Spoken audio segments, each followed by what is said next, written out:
अस्सलाम वालेकुम रहमतुल्लाहि व बरकातुहू। आज की ये वीडियो बेसिकली आईसीएस के स्टूडेंट्स के लिए है। आईसीएस पार्ट 2 कंप्यूटर साइंस के स्टूडेंट के लिए। तो इम्पोर्टेंट शॉर्ट क्वेश्चंस पे बात करेंगे, कौन कौन से इम्पोर्टेंट शॉर्ट क्वेश्चंस हैं। आपको पता है कि आपका जो सिलेबस है उसके टोटल 14 चैप्टर्स हैं। जो पहले 7 चैप्टर हैं वो सी उसके हैं, एमएसएसएस के हैं, और 8 से 14 तक जो है वो सी लैंग्वेज के हैं। तो ये बेसिकली 1 से 7 तक जो चैप्टर हैं इनके 90 शॉर्ट क्वेश्चन मैंने दे दिए हैं, ठीक है, इन नोट्स के अंदर। अगर आप ये 90 शॉर्ट क्वेश्चंस कर लेते हैं तो आपका पहला पोर्शन कंप्लीट हो जाएगा शॉर्ट क्वेश्चन का।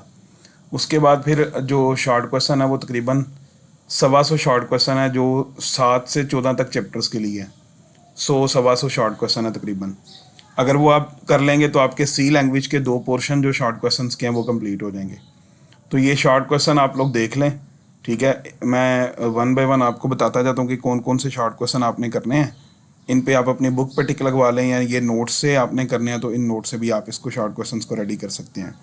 तो चलिए वीडियो स्टार्ट करने लगे हैं। तो चैप्टर नंबर 1 है पहला, जो एमएसएसएस से है। तो इसका पहला क्वेश्चन क्या है ये देख लेते हैं। तो चैप्टर नंबर 1 का पहला ही क्वेश्चन है, डाटा एंड इंफॉर्मेशन। डाटा क्या है और इंफॉर्मेशन क्या है, ठीक है। इसका डिफरेंस करना है आपने। वो वैसे भी आपसे पूछ सकता है व्हाट इज़ डाटा, या वैसे भी आपसे पूछ सकता है what is information. Separate short भी आ सकता है और डिफरेंस भी आ सकता है। तो लिहाजा दोनों तरह से आपका क्वेश्चन जो है वो कंप्लीट हो जाएगा। क्वेश्चन नंबर 2 पे कह रहा है डाटा प्रोसेसिंग क्या है। तो डाटा प्रोसेसिंग की डेफिनेशन लिखी हुई है, ठीक है। मेन जो है वो टू द पॉइंट डेफिनेशन लिखी है, आप इसी तरह लिख दीजिएगा इसको। उसके बाद डाटा मैन्युपुलेशन क्या होता है, इसकी डेफिनेशन है। इसके बाद फील्ड किसे कहते हैं, ठीक है। ये बड़ी इंपॉर्टेंट डेफिनेशन है, फील्ड की, रिकॉर्ड की, फाइल की। ये बड़ी इंपॉर्टेंट डेफिनेशन है, ठीक है। तो फील्ड की डेफिनेशन आपने करनी है, उसके बाद आपने रिकॉर्ड की डेफिनेशन करनी है, फिर फाइल की और डाटा सेट की डेफिनेशन करनी है, ठीक है। फाइल और डाटा सेट सेम है। वो कह दे फाइल क्या है, वो कह दे डाटा सेट क्या है, तो आपने इस डेफिनेशन को तैयार करना है। उसके बाद वो आपसे पूछेगा how many types of file related to यूजेस पॉइंट ऑफ व्यू। यूजेस पॉइंट ऑफ व्यू से फाइल की जो टाइप्स हैं वो बेसिकली 3 टाइप्स हैं। ये लॉन्ग क्वेश्चन भी इंपॉर्टेंट है। मास्टर फाइल, ट्रांजैक्शन फाइल और आपकी बैकअप फाइल है। ये तीनों डेफिनेशन आपने कर लेनी है।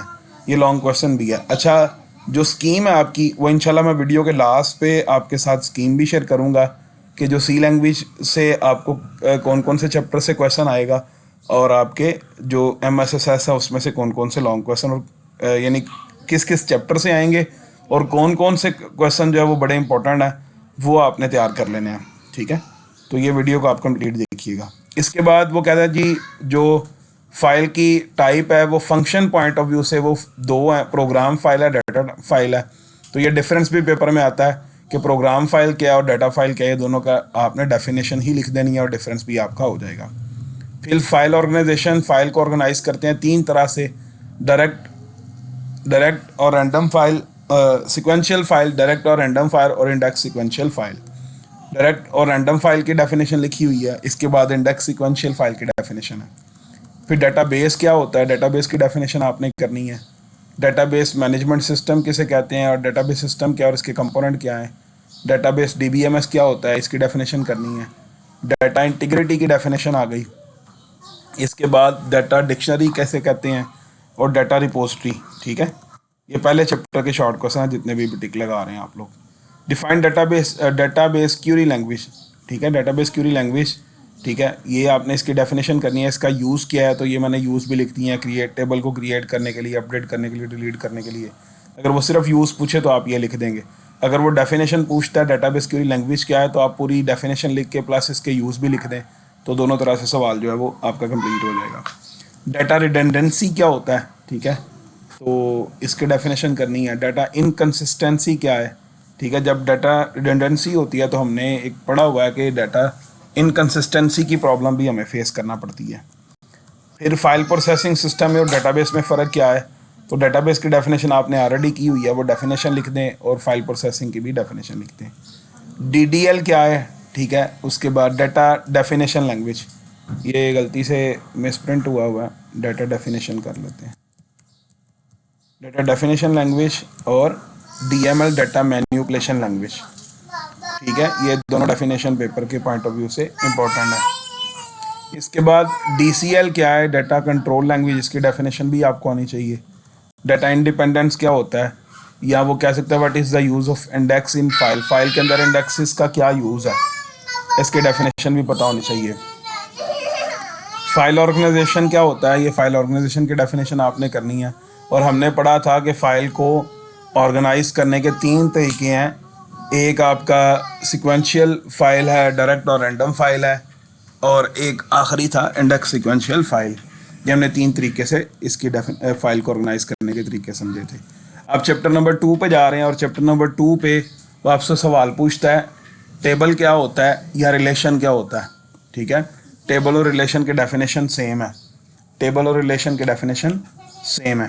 इसके बाद एंटिटी किसे कहते हैं, एंटिटी की डेफिनेशन, एंटिटी की एग्जांपल भी मैंने यहाँ पे लिखी हुई है।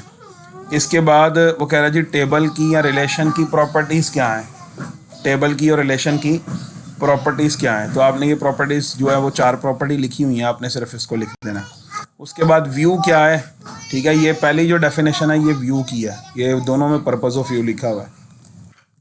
व्यू किसे कहते हैं और व्यू क्रिएट करने का क्या पर्पस है।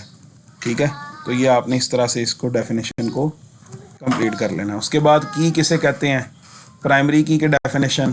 ठीक है, ये पूरी इसकी टाइप है। कैंडिडेट की क्या है, उसके बाद कंपोजिट या कंकैटिनेट प्राइमरी की क्या है, इनकी डेफिनेशन पता हो। अल्टरनेट की क्या है, इसकी डेफिनेशन पता हो। फॉरेन की बड़ी इंपॉर्टेंट डेफिनेशन है। सेकेंडरी की बड़ी इंपॉर्टेंट डेफिनेशन है। सॉर्ट की, कंट्रोल की, इसकी डेफिनेशन। यूज़र और एंड यूज़र किसे कहते हैं, ये डेफिनेशन पता हो। डाटा एडमिनिस्ट्रेशन क्या है, डाटा एडमिनिस्ट्रेटर क्या होता है, डाटा बेस एडमिनिस्ट्रेटर क्या है, ये दोनों की डेफिनेशन भी पता हो आपको, और दोनों का डिफरेंस भी आपको पता होना चाहिए। इसके बाद हम चलें तो वो कहता है फिक्स लेंथ फील्ड क्या है और वेरिएबल लेंथ फील्ड क्या है, ये दोनों के डेफिनेशन का डिफरेंस होना चाहिए। अभी देखो चैप्टर 2 हुए हैं और 43 डेफिनेशन हो चुकी हैं। चैप्टर नंबर 3 पे जा रहे हैं। वैसे अगर आप देखें तो एक चैप्टर के में हाल में 70 to 80 के करीब शॉर्ट क्वेश्चन हैं। ठीक है, तो मैंने ये चैप्टर वाइज दिए हुए हैं और थोड़े थोड़े दिए हुए हैं। एनालिसिस किसे कहते हैं, उसके बाद फिजिबिलिटी स्टडी क्या है, उसके बाद डाटा मॉडलिंग किसे कहते हैं, एंटिटी और ऑब्जेक्ट की डेफिनेशन ये आपको पता होनी चाहिए। एट्रीब्यूट किसे कहते हैं, रिलेशनशिप किसे कहते हैं, रिलेशनशिप की टाइप्स कितनी हैं, तो 3 टाइप्स आपने पढ़ी हुई हैं, ये डेफिनेशन ये भी पता होनी चाहिए। ERD डायग्राम क्या होता है, इसके बारे में पता होना चाहिए। डाटा डिस्ट्रीब्यूशन के बारे में पता होना चाहिए। फाइल ऑर्गेनाइजेशन की डेफिनेशन आपको आनी चाहिए। कार्डिनलिटी और मोडालिटी में क्या फ़र्क है, बड़ी इंपॉर्टेंट डेफिनेशन है। एंटिटी क्लास क्या है, एंटिटी इंस्टेंस क्या है, ये डेफिनेशन पता होनी चाहिए। डिफाइंड प्रोजेक्ट प्लानिंग क्या होता है, इसके बारे में पता होना चाहिए। तो चैप्टर नंबर 4 पे आ जाते हैं। एंटिटी इंटीग्रिटी क्या है, रेफरेंशियल इंटीग्रिटी क्या है, सिनोनिम क्या है, ठीक है, होमोनिम क्या है, रिडंडेंसी क्या होता है, इसकी definition. Mutual exclusive of data ये पता होना चाहिए। नॉर्मलाइजेशन की डेफिनेशन पता होना चाहिए। फर्स्ट नॉर्मल फॉर्म क्या है, फंक्शनल डिपेंडेंसी क्या है, रिपीटिंग ग्रुप की डेफिनेशन। डेटाबेस अनोमलीज क्या है और कितनी तरह की अनोमलीज होती हैं। पार्शियल डिपेंडेंसी क्या है, ट्रांजिटिव डिपेंडेंसी क्या है, सेकंड नॉर्मल फॉर्म क्या है, थर्ड नॉर्मल फॉर्म क्या है, ये सारी डेफिनेशन आपको आनी चाहिए। ये चैप्टर नंबर 4 कंप्लीट हो गया। चैप्टर नंबर 5 से MSSS की डेफिनेशन, ID किसे कहते हैं उसकी डेफिनेशन, IDE के कुछ यूजेस आपने बताने हैं, तो मैंने ये यूजेस लिखे हुए हैं, आप ये यूजेस तैयार कर लीजिएगा। RDBMS क्या है, उसके बाद RDBMS यानी रिलेशनल डेटाबेस मैनेजमेंट सिस्टम के की कुछ फैसिलिटीज़ बताएं। डेटाबेस विजिट क्या है, मेन्यू बार क्या है, डेटाबेस ऑब्जेक्ट किसे कहते हैं, क्यूरी किसे कहते हैं, ठीक है, फॉर्म और रिपोर्ट में फ़र्क क्या है, रिपोर्ट के बेनिफिट्स क्या हैं, ये आपने बताने हैं, एडवांटेजेस क्या हैं। चैप्टर नंबर 6 में degree of relationship, cardinality of relationship, type, text data type क्या है, ऑटो नंबर में और अदर डाटा टाइप में फ़र्क क्या है, इनपुट मार्क्स क्या है, सॉर्टिंग क्या है, फ़िल्टर किसे कहते हैं, फ़िल्टर बाय सिलेक्शन क्या है, फ़िल्टर बाय फॉर्म और फ़िल्टर बाय सिलेक्शन में क्या फ़र्क है। उसके बाद सेलेक्ट क्यूरी का क्या यूज़ है, क्रॉसेबल क्यूरी का क्या यूज़ है, पैरामेट्रिक क्यूरी का क्या यूज़ है, ये पता होना चाहिए आपको।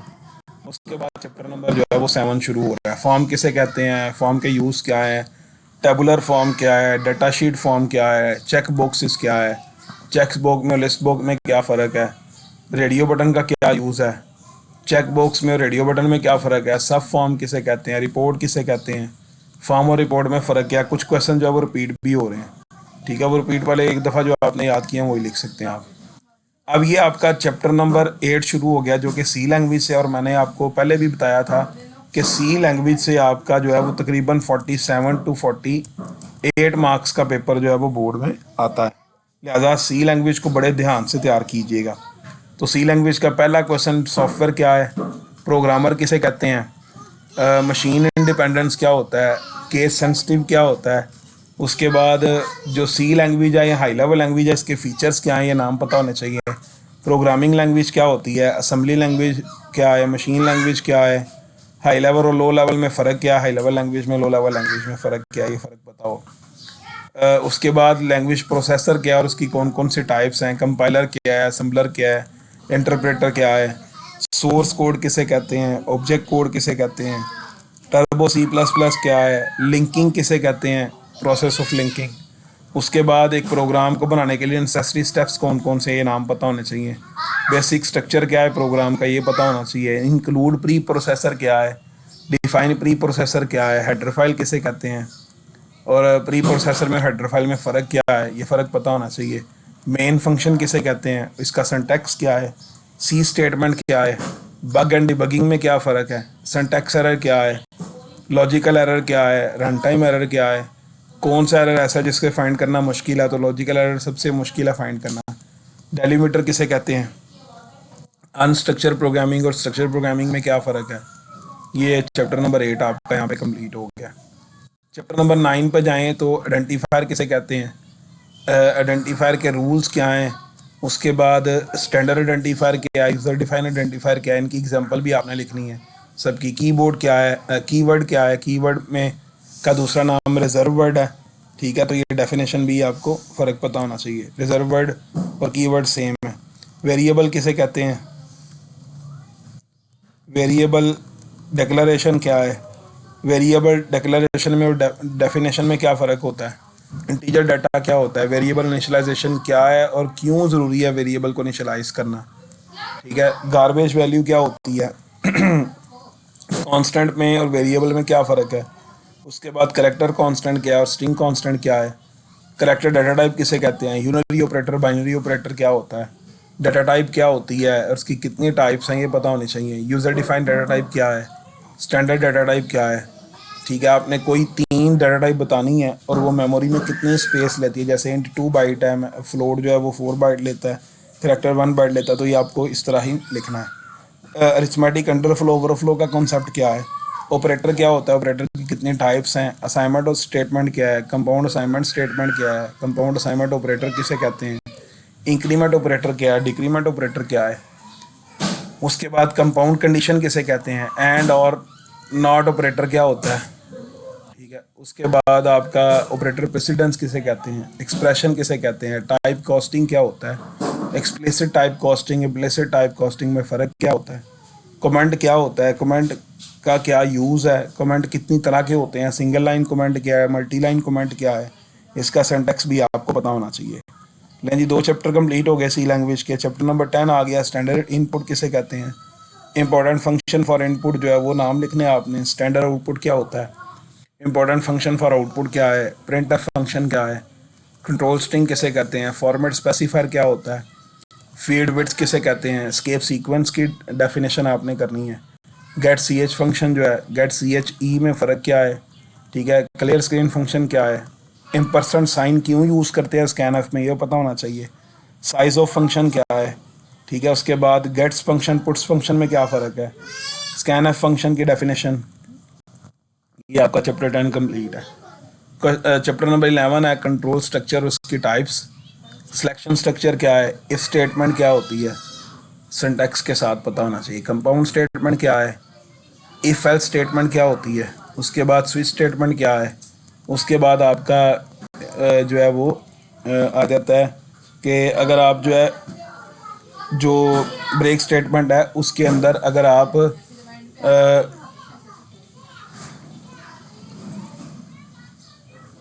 अगर आप ब्रेक नहीं लगाते ब्रेक स्टेटमेंट के अंदर, केस ब्लॉक के अंदर ब्रेक नहीं लगाते तो क्या होगा ये पता होना चाहिए। Why break statement is use in switch statement, switch statement में ब्रेक क्यों यूज़ करते हैं, स्विच में और नेस्टेड इफ में क्या फ़र्क है, कंडीशनल ऑपरेटर क्या है, इसका सिंटैक्स क्या होता है, ये बताओ। चैप्टर नंबर 12 शुरू हो गया। लूप किसे कहते हैं, लूप को यूज़ करने के क्या बेनिफिट हैं, वाइल लूप क्या होता है, फॉर लूप क्या होता है, डू वाइल क्या होता है, इन सब के डेफिनेशन और सिंटैक्स का भी पता हो। नेस्टेड लूप क्या होता है, इन्फिनिट लूप क्या होता है, ब्रेक्स और कंटिन्यूस स्टेटमेंट में क्या फ़र्क है, sentinel control loop, counter control loop, इसका डिफरेंस, गो टू स्टेटमेंट क्या होता है। ये चैप्टर नंबर 12 कंप्लीट है। चैप्टर नंबर 13 पे आते हैं, फंक्शन और इसकी टाइप्स कौन कौन सी हैं, फंक्शन को यूज़ करने के फ़ायदे क्या हैं, यूज़र डिफाइन और बिल्ट इन फंक्शन में फ़र्क क्या है, फंक्शन हेडर क्या होता है, फंक्शन बॉडी क्या है, फंक्शन डेफिनेशन फंक्शन डिक्लेरेशन में फ़र्क क्या है। उसके बाद जो फंक्शन कॉल है ये क्या होता है, लोकल वेरिएबल क्या है, लोकल वेरिएबल का दूसरा नाम ऑटोमेटिक वेरिएबल है, ये भी पता होना चाहिए। ग्लोबल वेरिएबल क्या होता है, scope of variable, scope of local variable, scope of global variable, life time of local variable, life time of global variable, actual parameter में फॉर्मल पैरामीटर में डिफरेंस क्या है। ठीक है, ये चैप्टर नंबर 13 कंप्लीट हो गया। चैप्टर नंबर 14 में स्ट्रीम क्या होती है, text stream, binary stream, text file क्या होता है, फाइल पॉइंटर किसे कहते हैं, स्ट्रिंग किसे कहते हैं, फाइल को ओपन करने का तरीकाकार क्या है, आर प्लस और ए प्लस में क्या फ़र्क है, फाइल को ओपन करने का तरीका, फाइल को क्लोज़ करने का तरीका, ये सारा आपको पता होना चाहिए। तो ये आपके शॉर्ट क्वेश्चंस थे जो पूरी बुक के मैंने आपको बता दी हैं, सी लैंग्वेज के भी और डेटाबेस के भी। तो ये बड़े अच्छे तरीके से आपने इनको तैयार कर लेना है। अगर आप ये शॉर्ट क्वेश्चन कंप्लीट कर लेंगे तो आपके शॉर्ट क्वेश्चन के जो 3 पोर्शन है, 36 नंबर का पेपर आपका ये शॉर्ट क्वेश्चन का पूरा हो जाएगा। अब अगर हम बात कर लें आपकी स्कीम की, तो आपकी जो स्कीम है बेसिकली 2024 की, उस स्कीम के मुताबिक आपका पेपर जो है वो किस तरह से आएगा उस पर बात करेंगे। तो उसके लिए आपको जो है वो पहले 7 चैप्टरों में से 2 लॉन्ग क्वेश्चन आने हैं और 2 में से आपने करने हैं एक। जो 1 चैप्टर है और चैप्टर नंबर 4 है, इसमें से एक क्वेश्चन आएगा, दोनों में से एक आएगा। ठीक है, वो यहाँ 1 से देगा, यहाँ 4 से देगा। और उसके बाद दूसरा जो लॉन्ग क्वेश्चन है वो चैप्टर नंबर 6 से आएगा। ठीक है, ये 3 चैप्टर के लॉन्ग कर लेंगे तो आपका एक लॉन्ग क्वेश्चन कवर हो जाएगा। अगर आप पहला और चौथा नहीं भी करना चाहते तो 6 वाला चैप्टर कंप्लीट कर लें, तो तब भी आपका जो है लॉन्ग क्वेश्चन कवर हो जाएगा, क्योंकि करना तो एक है आपने, तो वो 6 के कंप्लीट कर लें तो आपका जो है वो ये वाला इंपॉर्टेंट लॉन्ग कवर हो जाएगा। उसके बाद आप आ जाएं सी लैंग्वेज वाले पार्ट पे। तो सी लैंग्वेज से आपको 2 लॉन्ग क्वेश्चन आने हैं, 3 लॉन्ग क्वेश्चन आएंगे और 2 आपने करने हैं। तो उसके लिए आपको क्या करना पड़ेगा, इस साल जो है पहले होता ये था कि एक प्रोग्राम आता था और 2 लॉन्ग क्वेश्चन आते, 2 थ्योरेटिकल क्वेश्चन आते थे। इस साल उन्होंने किया ही है कि 2 प्रोग्राम आएंगे और एक थ्योरेटिकल क्वेश्चन आएगा। उसमें उसके लिए आपको चैप्टर नंबर करना पड़ेगा 8 और चैप्टर नंबर 11 और चैप्टर नंबर 12। 11 से भी प्रोग्राम है और 12 से भी प्रोग्राम है। चैप्टर नंबर 8 से थ्योरेटिकल क्वेश्चन है। ठीक है, इससे नेक्स्ट वीडियो के अंदर इंशाल्लाह मैं आपको इंपॉर्टेंट लॉन्ग क्वेश्चन बता दूंगा, इंपॉर्टेंट प्रोग्राम बताऊंगा कि चैप्टर नंबर जो 11 है उसके कौन कौन से प्रोग्राम कर लें तो आपका पेपर कवर हो जाएगा, पेपर में प्रोग्राम हो जाएगा। और दूसरा आपको बता दूंगा चैप्टर नंबर 12 से। ठीक है, चैप्टर नंबर 8 से सिलेक्टिव से शॉर्ट क्वेश्चन है, लॉन्ग क्वेश्चन है तकरीबन 5 के करीब है। अगर वो आप कर लेंगे तो आपका जो थ्योरेटिकल क्वेश्चन है वो भी कवर हो जाएगा। तो आपने बेसिकली यहाँ से 2 क्वेश्चन करने हैं, 3 आएंगे, 2 करने हैं। तो इंशाल्लाह नेक्स्ट वीडियो में मैं आपसे वो शेयर कर दूँगा। तो इसको आप अपने सारे दोस्तों के साथ शेयर कर दें जो लोग ICS का कंप्यूटर साइंस का पेपर देने जा रहे हैं, ताकि उन सब की हेल्प हो जाए। ठीक है, थैंक यू।